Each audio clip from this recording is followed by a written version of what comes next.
අවුරුදු කාලෙත් එක්ක ලං වෙලා අවුරුදු අසරිය සමරනත් එක්ක ඉතින් මේ වෙලාවේ එකතු වෙලා ඉන්න හැමෝම ඉතාම අන්තයෙන් පිළිගන්නවා මේ වීඩියෝ එකට. විශේෂයෙන් වීඩියෝ එකක් කරන්න හේතුව තමයි ඔයාලා දන්නවා සාමාන්‍යයෙන් අපි මම මේ වීඩියෝ කරන දවස් ඇත්තටම අප්‍රේල් මාසේ අද මම හිතන්නේ අද 9 මොකද රෑ වීඩියෝ එක කරන්නේ.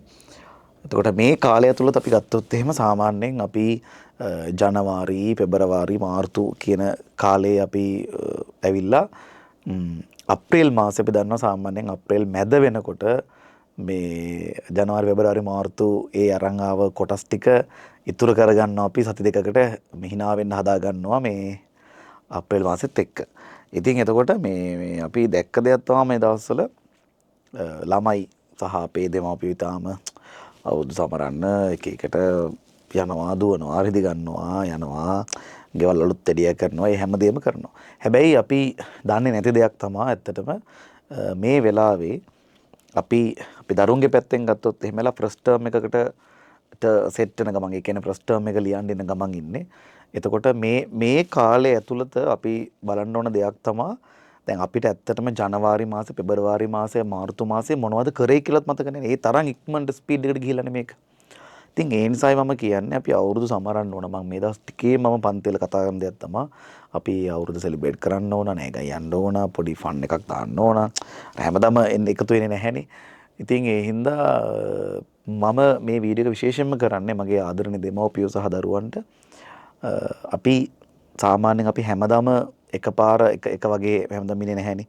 සතුටු වෙනවා දුක් වෙනවා අපි බිසි වෙනවා ඒ වැඩත් එක්ක. ඉතින් ඒ නිසා මම කියන්නේ මේ අවුරුද්ද ග්‍රේඩ් 10 දරුවෝ හොඳට ස්පෙන්ඩ් කරන්න ඉට්ස් ඕකේ ප්‍රශ්නයක් නැහැ. හැබැයි අපි දන්නවා ඉස්සරහට ටර්ම් ටෙස්ට් එකක් එනවා. එතකොට ඔය කාලෙත් එක්ක අපි ඉස්සරහට කරගෙන යනකොට මේ දේවල් කන්ටිනියුවස්ලි එක දිගටම මේ අපි ටාගට් එක මොකක්ද අපි ඊළඟට කරන්න තියෙන මොකද කියලා දන්නේ නැති වුණොත් එහෙම හැබැයි අපිට ෆස්ට් ටර්ම් එක පිළිබඳව පොඩි අවුලක් තියෙනවා. ෆස්ට් ටර්ම් එකේ ලකුණක් ගන්න කොහොමද කියලා මම මේ වීඩියෝ එක විශේෂයෙන් කරන්නේ හේතුව තමයි දැන් අපි ගාවට දරුවෙක් කෙනෙකුට අපි එයාලට කියන දේක් තමයි පුතේ ඔයාලගේ කැප වෙන්න මේ වැඩ ටික කරගන්න ඕනේ මේවා ටික කරගන්න ඕනේ කියලා. ඉතින් මේ අපි දැන් මම නම් සාමාන්‍යයෙන් ග්‍රේඩ් 10 11 පන්ති ටික පටන් ගත්ත දවස් ඉඳලා මේ වෙද්දි එක දවසක්වත් නිමාඩු දුන්නේ නැහැ. ඒකට හේතුව මට නිමාඩු නොදෙන්න ලෙඩක් නෙමේ. එකක් තමයි මේ නිමාඩු දෙන්න හේතුවක් නැහැ එකක්. අනිත් එක තමයි සාමාන්‍යයෙන් මම වැඩක් කරද්දී මගේ දරුවෝ දන්නවා අපි සාමාන්‍යයෙන් කැප වෙලා වැඩක් කරන්නේ අනිත් පන්ති වගේ නෙමෙයි. ඒතර ලංකාවේ තියෙන හොඳම පන්ති දෙයට සාමාන්‍යයෙන් අපි වැඩක් කරන්න ගත්තාම ඉවර වෙනකන් ඒ ටික කරලා දානවා. එතකොට විශේෂයෙන්ම මේ දවස් ටිකේ අපි ඇත්තටම අපේ ફોකස් එක ටිකක් අයින් වෙලා තියෙන ඇත්තම කතාව කිව්වොත් අපේ දරුවෝන්ගේ. ඉතින් ඒ හින්දා පුළුවන් නම් මේ දවස් ටිකේ ඔය දවස් කීපයක් ගියට පස්සේ ආයෙත් අපිට ස්කූල් යන්න යනවා සාමාන්‍යයෙන් මම හිතන්නේ සතියක් වගේ කාලයක් අපිට තියෙන එන්ජොයි කරන්න.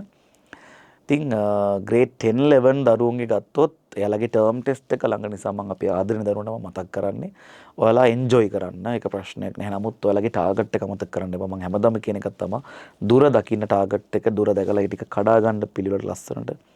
ඉතින් ඔහොම කරොත් අපිට මේ අවුරුද්දත් සමරලා ටර්ම් ටෙස්ට් එකේ ලකුණුත් එකපාර සමරන්න පුළුවන්. එතකොට මේ අර මේ අවුරුදු කාලේ හිනාවයන් රාලේ මේ කියලා වගේ යනකොට අවුරුදු කාලෙත් එක්ක ටර්ම් ටෙස්ට් එක ලකුණු තුන හිනා වෙන්න පුළුවන්. නැත්තම් අපිට අවුරුදු සමරලා හිනාවල යනකොට ටර්ම් ටෙස්ට් එක දැක්කම අඬන්න වෙනවා. ඉතින් ඒ හින්දා මම දකින දෙයක් තමයි අපි සතුටු වෙන්න ඕන හැමදාටම. තාවකාලික සතුටක් නෙමෙයි අපිට ඕන. ඉතින් ඒ නිසා අපේ දරුවන්ට ඒ සතුටයි මේ සතුටයි දෙකම ගත්තාම බැලන්ස් නැතකොට සමහර ස්කූල් වල මම දන්නවා මේ වෙද්දී ටර්ම් ටෙස්ට් එක තියලා ඒ දේවල් ටික කරලා ඉවරයි ඇත්තටම. ඉතින් ඒ හින්දා මම හිතනවා අපේ දරුවෝ මේ දේ වැඩ කරලා ඉවරයි ඇත්තටම. තව දවස් කීපයක් වගේ ඇතුළත වැඩ කරොත් අනිවාර්යයෙන් හොඳ ලකුණකට යන්න පුළුවන්. ඉතින් ඒ නිසා විශේෂයෙන් මේ පණිවිඩය අරන් ආයේ අපේ ආදරේ දරුවන්ට සහ දෙමව්පියන්ට ඉතින් මොකද මතක් කරන්න ටාගට් එකක් තියෙනවා කියලා එන්ජොයි කරන්න ඉට්ස් ඕකේ ප්‍රශ්නයක් නැහැ. නමුත් අපේ ටාගට් එක මතක් කරන්න එපා. ඉතින් අවුරුදු කාලේ හොඳට shopping කරලා ඉවිදලා කරලා කෑම ටිකක් එළියෙන් කාලා එන්ජොයි කරන්න. නමුත් ටාගට් එක මතක් කරන්නේ නැතුව දෙකම කරලා ඊට පස්සේ අවුරුදු සතුටයි එක්සෑම් එකේ රිසල්ට් එකේ සතුටයි දෙකම අරගෙන වැඩේකට දාන්න පුළුවන්. ඉතින් අපි ක්ලාස් එකෙන් ඊට ටික කතා කරමු. විශේෂයෙන් මේ වීඩියෝ එක කරන්න හේතුව ඔය ටික දැනුවත් කරන්න.